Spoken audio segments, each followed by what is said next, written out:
Este é o último grande milagre de Jesus. Depois disso, ele vai ser preso e ele vai ser julgado, condenado à cruz e vai ser crucificado. Este milagre, especialmente, ele acontece depois de uma grande crise, ou no meio de uma grande crise. E as mensagens e as aplicações dele para a nossa vida, ou deste milagre especialmente, são várias. Eu não vou enfocar diretamente nelas, porque eu quero falar deste ensino do qual a igreja se desviou, que é a obra de Deus objetando principalmente a glória de seu Pai. A obra de Cristo objetando a glória do seu Pai. Ele é o supremo pastor das nossas vidas. Ele, naquele caso, era o amigo amado de Lázaro e de Marta e de Maria. Mas por algum motivo, que Jesus vai deixar claro, mas para eles naquele momento não era algo claro, por algum motivo Jesus não atendeu imediatamente o pedido deles. E uma crise se instaurou exatamente por esta aparente demora do Senhor Jesus em ir até a casa de Lázaro e Maria. Este milagre fala da vida de cada um de nós, porque ele fala que as nossas vidas estão se desenvolvendo e acontecendo em meio a grandes crises. Nenhum de nós pode se livrar das crises, nem os melhores amigos de Jesus, como Marta, Maria e Lázaro, poderiam fugir de crises. A crise chega na casa de qualquer um. E é aqui que eu quero começar com vocês, porque nós estamos vivendo num tempo em que nós tornamos Jesus como um serviçal nosso, e nós sequer admitimos que ele cometa aos nossos olhos a falha de deixar que uma crise chegue nas nossas portas. E ao contrário disso, o que nós encontramos na vida das pessoas que viveram próximas a Jesus, no tempo em que ele estava encarnado, foi que mesmo a despeito de serem tão privilegiados e de terem consigo pessoa tão gloriosa, tão espetacular e tão única como o Filho de Deus, isso não impediu, não evitou, não os tornou um grupo predileto que não passasse por crises ou por problemas. Os problemas, as crises estão presentes na vida de todos, estavam inclusive na vida do próprio Senhor Jesus. E eles agora, essas crises se instauraram naquela família que Jesus amava. E não só se instauraram, mas elas aumentaram, porque Lázaro de fato morreu. E aquele amado irmão deixou esta vida. O luto tomou conta, a enfermidade tomou conta, e o luto, por sua vez, tomou conta. E normalmente nós pensamos que o luto, a enfermidade e o luto consequente dela, a morte, é um grande fracasso na nossa existência. Se você pensar em termos de humanidade, é sim, é o resultado de um grande fracasso, do homem ter desobedecido a Deus, e a morte tomou um lugar e um espaço grandioso dentro da nossa história, e isso traz tristeza, traz consequências terríveis para o nosso coração, traz uma profunda angústia, porque afinal de contas, essa é a única certeza de cada um de nós, desde o dia em que nós nascemos, que um dia também nós morreremos, e as coisas não deveriam ser assim, mas isso é fato, e acontece na vida de todos nós. E aqui nós temos uma história onde Jesus lida com uma crise dessa. E ele lida com esta crise, e ele até participa do aumento dessa crise para que a glória do seu Pai seja produzida através dela. E é este o argumento que eu quero sustentar com vocês. Que Cristo não está, em momento algum, comprometido com aquilo que eu quero, mas ele está comprometido com a glória do seu Pai.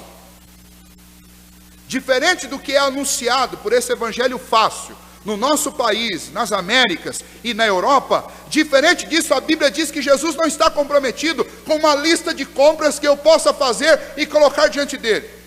Jesus não está comprometido com pormenores. Então, se você vai pedir alguma coisa, pensa nos detalhes. Senhor, eu quero uma Ferrari, mas ela tem que ser vermelha, e ela tem que ser o modelo F, não sei das quantas, e tem que ser assim, assim, assado, e o Senhor vai me dar. Jesus não está comprometido com essas coisas. Jesus está comprometido com a glória do seu Pai. Esse é o ponto. E esse texto deixa isso muito claro para nós. Deixa eu fazer um jogo aqui geográfico com vocês, só para vocês entenderem a história de maneira bem completa. Imagine o seguinte: aqui nessa ponta de baixo, onde ficava normalmente o piano, eu vou inverter os lados que eu vou precisar. Naquele cantinho ali é Betânia. Betânia. Se você voltar um pouquinho ali onde está a Sara, né, e o Jai, ali é Jerusalém. Jesus não podia circular nessa região mais. Por quê? Porque os soldados já estavam perseguindo Jesus. E eles queriam prender Jesus, queriam apedrejá-lo. Por quê? Principalmente aqueles que seguiam e que estavam a serviço dos sacerdotes. Porque a religião judaica já tinha se rebelado contra Jesus. E eles queriam uma oportunidade para prendê-lo. E para usar algumas insinuações e algumas mentiras para julgá-lo. Como eles fizeram no dia da crucificação, na noite da crucificação. Jesus estava com os seus discípulos, imagine que essa coluna de meio é o Jordão, é o Rio Jordão. Jesus estava do lado leste do Jordão, lá em cima, lá na ponta, um pouquinho abaixo do norte, mas estava do lado de lá. E a viagem do lugar onde ele estava até Jerusalém era uma viagem de cerca de um dia. De Jerusalém até Betânia, apenas 3 quilômetros, algo que poderia ser feito rapidamente. Mas ele tinha que passar necessariamente na Judéia e em Jerusalém para chegar até Betânia. Então imagine que Jesus estava lá atrás, junto com Jonas, André, com Silas, lá atrás, junto com seus discípulos, e Lázaro estava aqui embaixo. Lázaro estava muito doente, e Marta e Maria então pegam um mensageiro na sua casa e manda esse mensageiro viajar até o lugar onde Jesus estava, para que ele pudesse trazer consigo Jesus. E esse mensageiro vai levar um dia de viagem para chegar até Jesus. Se você fizer uma conta comigo, quando Jesus, 2 dias depois, vem, gasta um dia para vir até o lugar onde elas estavam, portanto 3 dias, contando aquele dia que o homem chegou para encontrar-se com Jesus, quando ele chegou para dar a notícia para Jesus, Lázaro já estava morto. Se ele estava enterrado quando Jesus chegou lá há 4 dias, e Jesus gastou 2 para vir, aquele homem já tinha gastado 1 para ir até lá. Então, no dia em que ele deu a notícia, Lázaro morreu.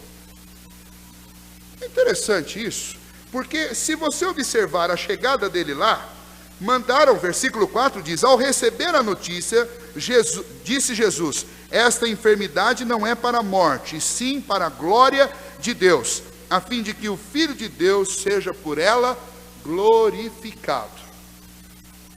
Nem se Jesus saísse naquela hora ou fizesse uma oração naquele momento, tinha jeito para Lázaro, naquele momento, porque Lázaro já tinha morrido.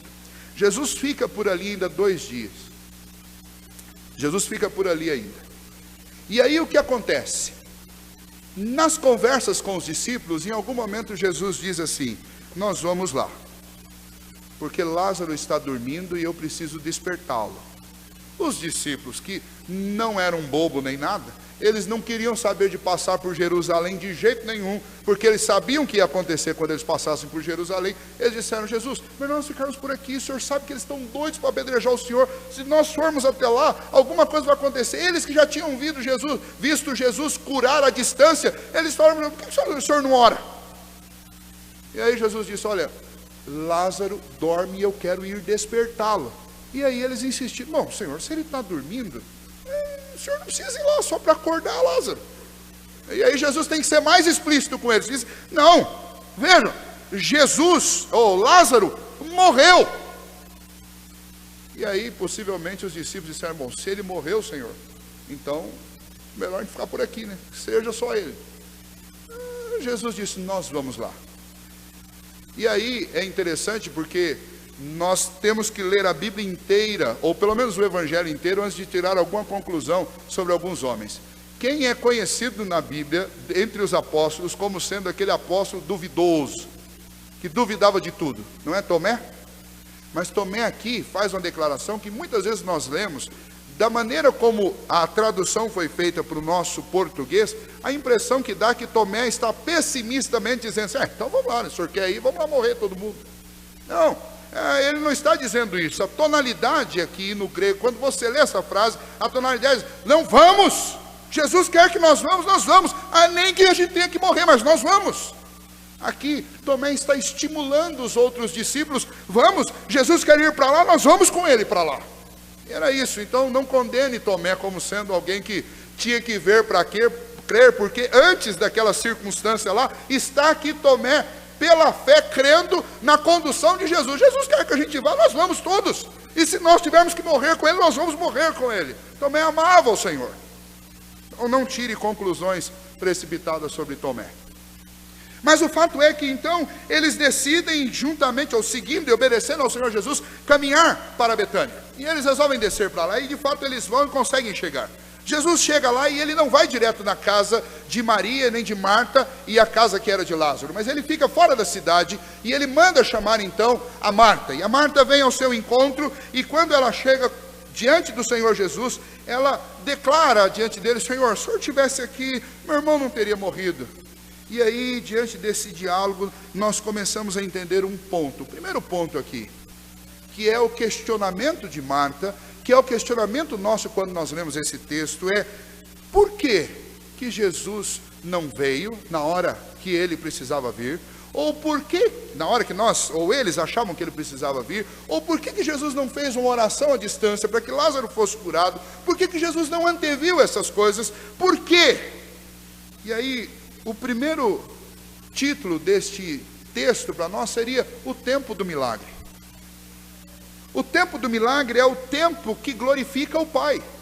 Jesus já deu a instrução na primeira resposta dele: esta enfermidade não é para a morte, mas é para a glória do meu Pai.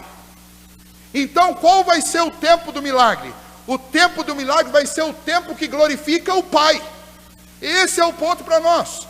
Por que Cristo não orou à distância? Por que Cristo não veio antes? Por que Cristo demorou? Cristo fez isso para que o Pai fosse glorificado.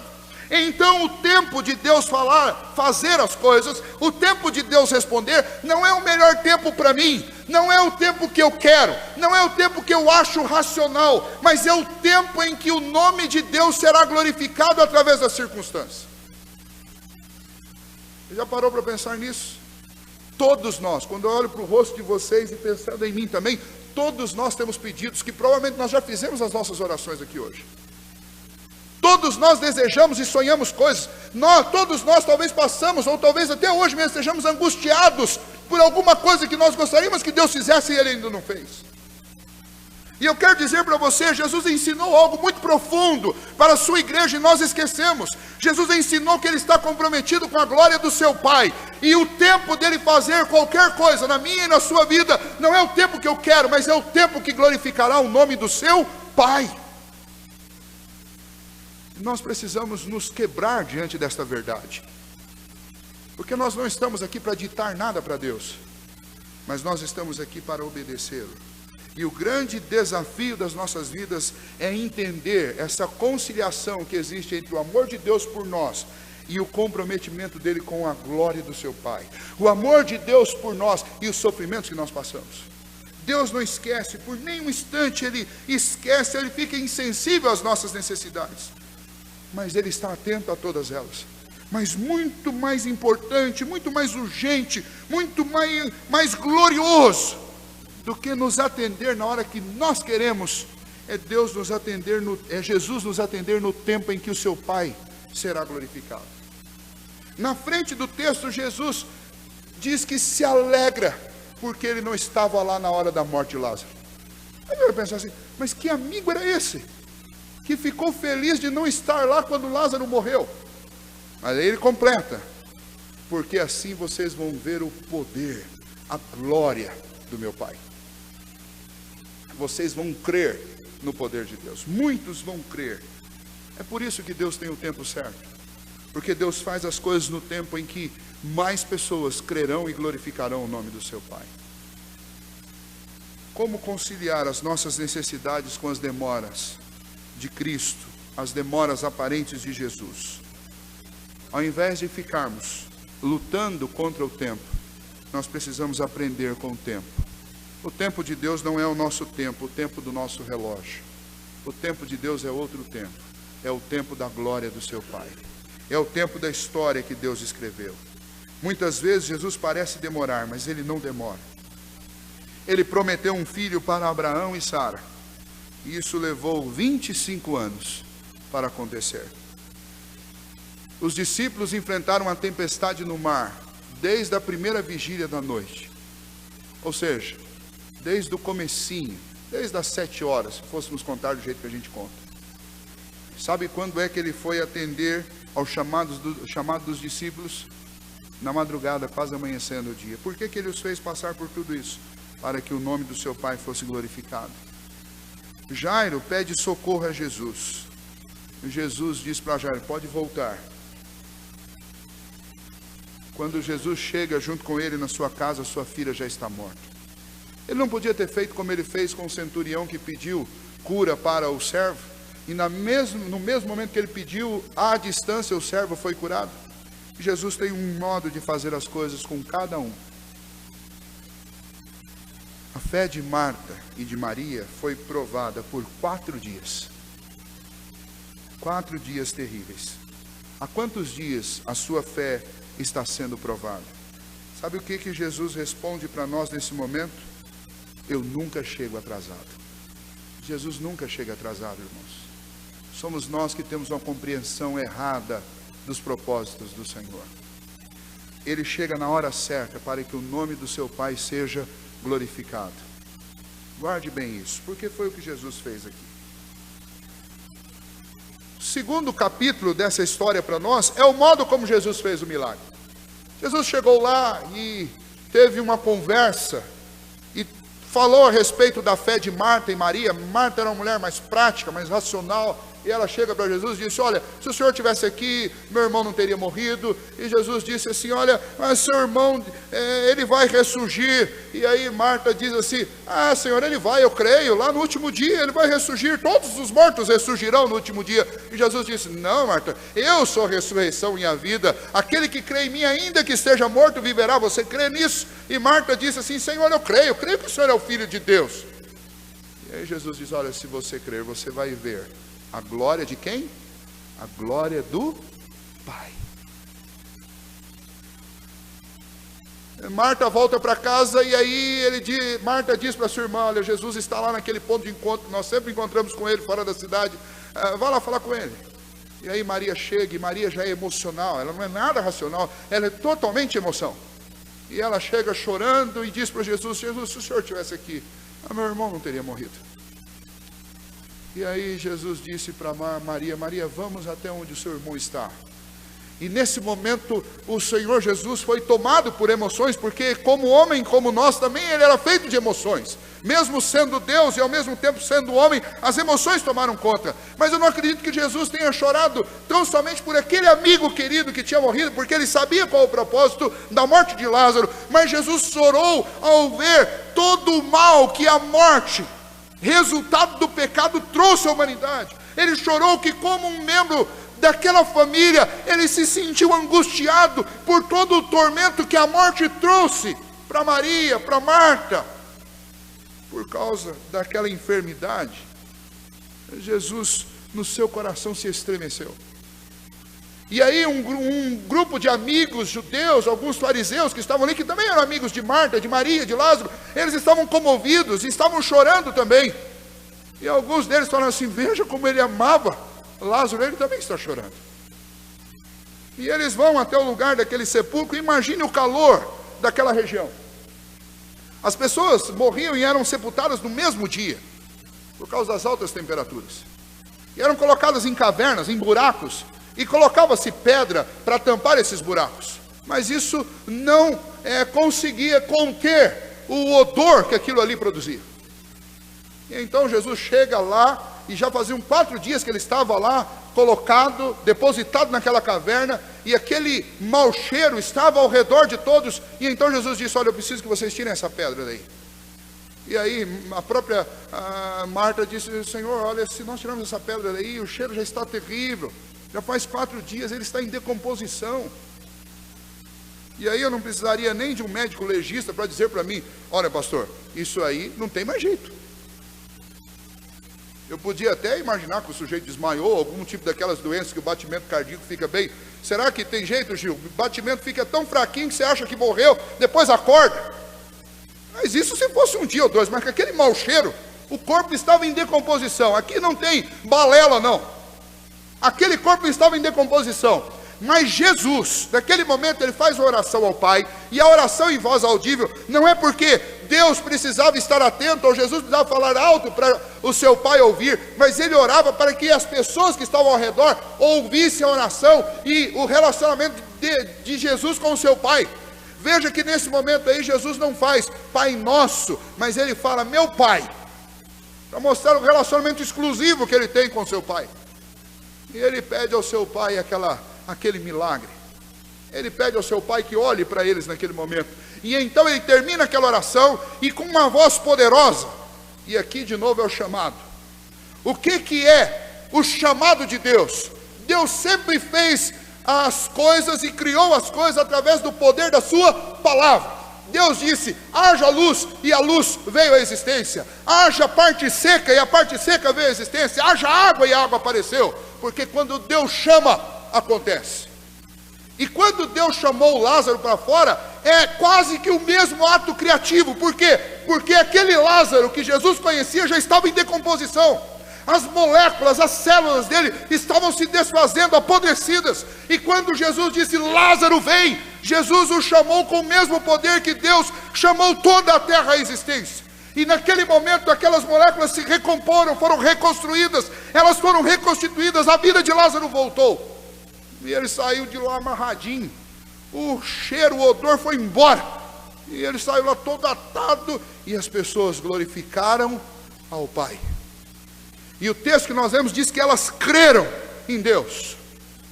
O modo do milagre é o modo que só Jesus sabe.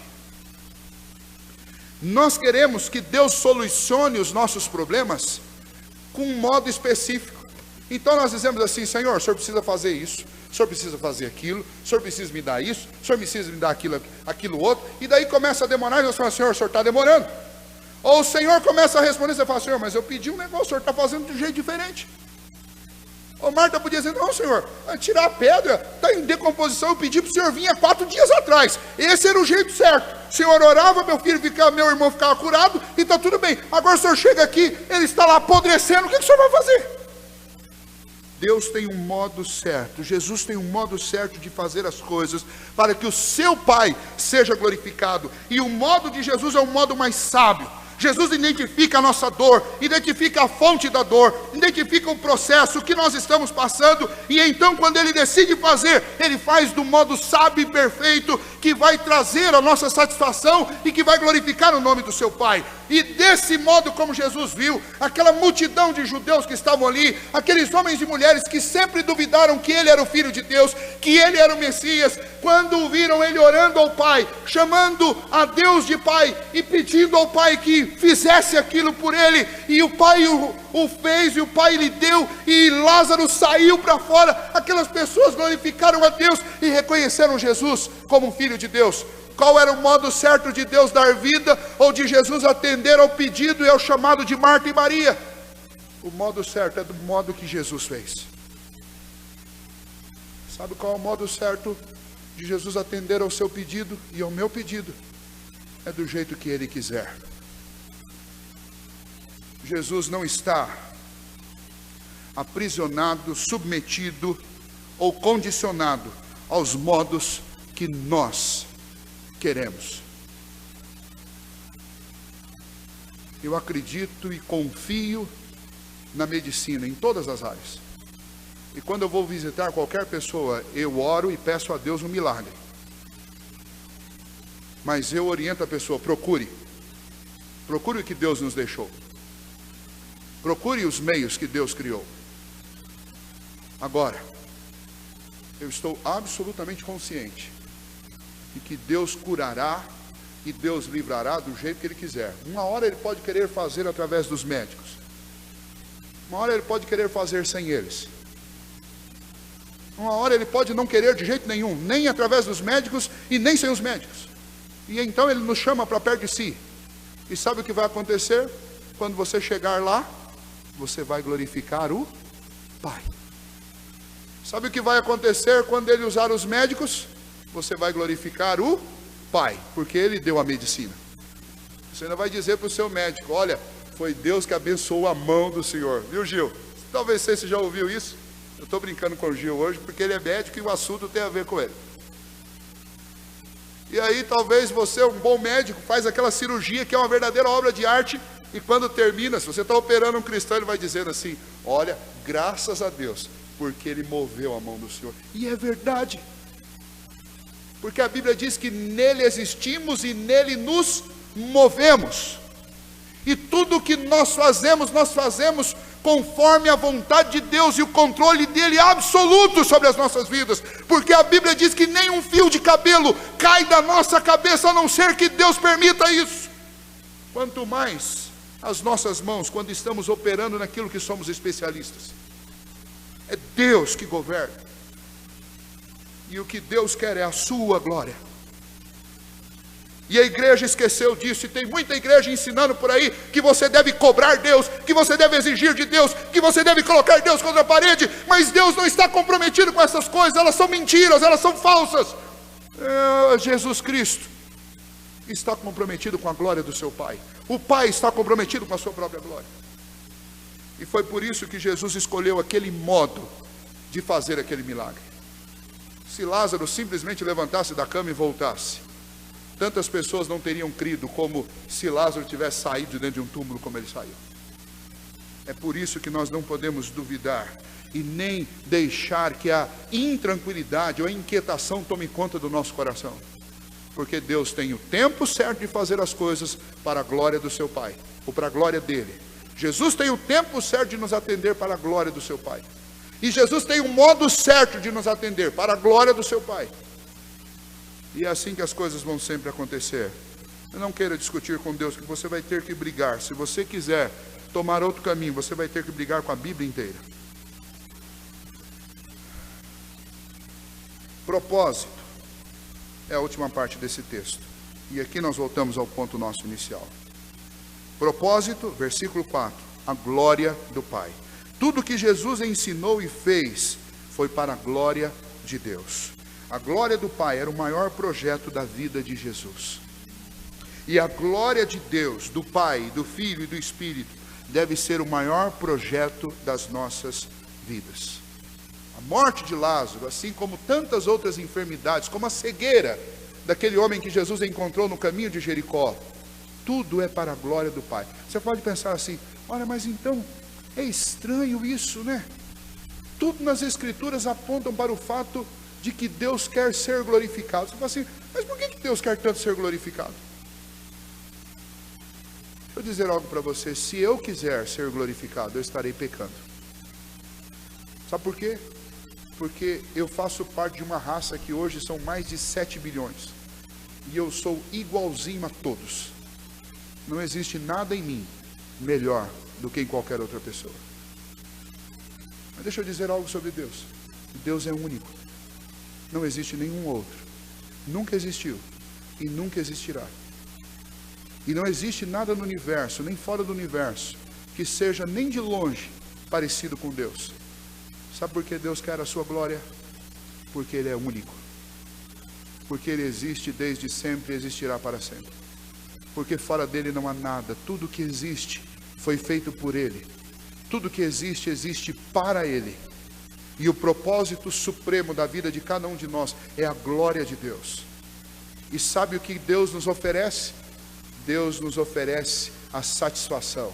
Por isso que o fim principal do homem é glorificar a Deus e gozá-lo para sempre. Não tenha a menor dúvida que no caminho e na condução e no ritmo que Deus está conduzindo a sua vida, você será satisfeito. Se você crer em Cristo Jesus, você será satisfeito em todos os seus anseios e o Pai será glorificado. Tenha paciência, porque o tempo de Deus não é o seu. O tempo dele é o tempo que resulta na sua glória. O modo de Deus não é o seu, porque o modo dele é a sua glória. E os propósitos de Deus, muitas vezes, são muito diferentes dos nossos, porque os nossos são egoístas, porque os nossos são materialistas, porque os nossos são finitos, e os propósitos de Deus são eternos. Mas se eu aprender a confiar nos propósitos de Deus, se eu comprometer a minha vida com a glória de Deus, com a glória do Pai, então eu vou viver tranquilo.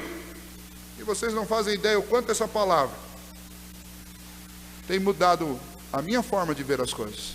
Quando nós aprendemos que o tempo é o tempo de Deus, o modo é o modo de Deus, e o propósito é a glória de Deus, então, a gente não fica relaxado, como alguns imaginam, e nem fica complacente, nem acomodado, muito pelo contrário, a gente fica tranquilo.